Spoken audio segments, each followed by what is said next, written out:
Thom Hartmann here on the news. You need to know this. People around the world are recognizing the danger of nuclear energy. Over the weekend, 500 protesters marched down Main Street in Brattleboro, Vermont to rally against the Vermont Yankee nuclear power plant. The group claimed opposition to what they claim is the illegal operation of the plant, which is owned by Entergy Nuclear.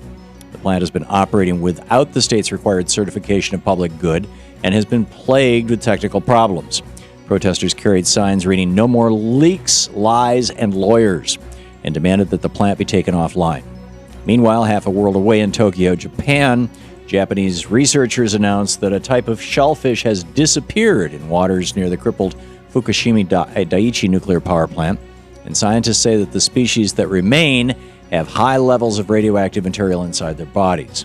Researchers state that the disappearance of the shellfish is linked to the nuclear disaster and is not the result of the 2011 tsunami.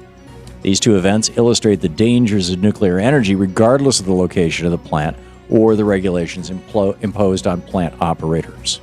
One nuclear disaster can leave an area uninhabitable to people or animals, as we saw after Chernobyl, and as we're seeing at the Fukushima site. It shouldn't take a catastrophic event within our own borders to make lawmakers in America wake up to the danger of nuclear energy. Plants around our nation are outdated, underregulated, and extremely dangerous. It's time to end the use of nuclear power. No one has ever reported a solar energy meltdown or a toxic spill from a wind farm. For the sake of our planet, our nation, our economy, and our safety, let's make the switch to green energy. No nukes. In screwed news, the revolving door that so often lands Wall Street executives in the Obama administration apparently goes in two directions. Turns out that some high-level government officials are trading in their federal paychecks for huge salaries back in the bankster industry. Former DOJ Criminal Division Chief Lanny Brewer recently exited the DOJ after failing to mount a single prosecution against any banksters on Wall Street. Such a dismal record would seem to warrant a career change, but instead, Brewer is being rewarded by the banksters he so ably protected. Brewer is now cashing in on his poor oversight performance to the tune of a $4 million bankster salary. It appears that Mr. Brewer's refusal to prosecute companies that are too big to fail is nothing more than a ploy to secure a well-paid gig with those very same firms after leaving the DOJ. According to Truthout, this move exemplifies more than just a revolving door, but rather a dereliction of legal responsibility. In an interview with the corporate crime reporter, the president of the public interest group Better Markets said, quote, "Nothing is more corrosive to the American people's trust in government than the revolving door where too many officials turn their so-called public service into multi-million-dollar riches," end quote.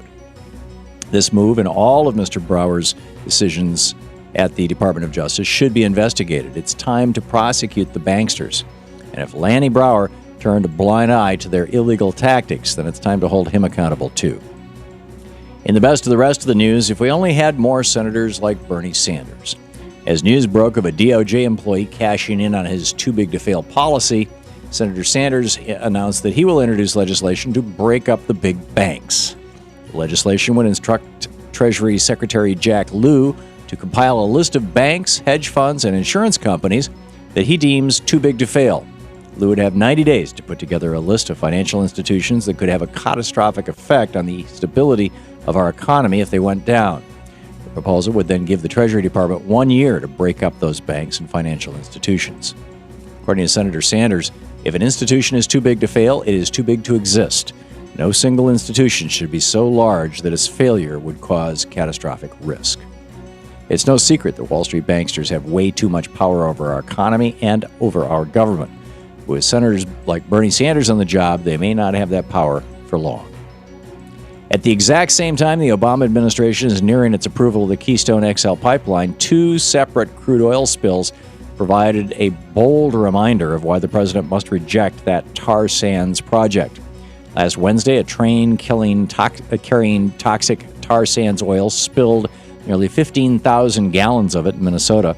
Only 2 days later, the ExxonMobil Pegasus pipeline ruptured, leaking approximately 10,000 barrels of toxic tar sand oil and forcing the evacuation of 22 homes. Officials are now trying to clean up both sites, which were exposed to the world's dirtiest oil. Pegasus can carry more than 90,000 barrels of crude oil between Texas and Illinois, and it is dwarfed by the larger Keystone pipeline, which will carry 9 times that amount. These two events in less than 1 week show that the oil industry is not equipped to deal with the dangers of Keystone XL.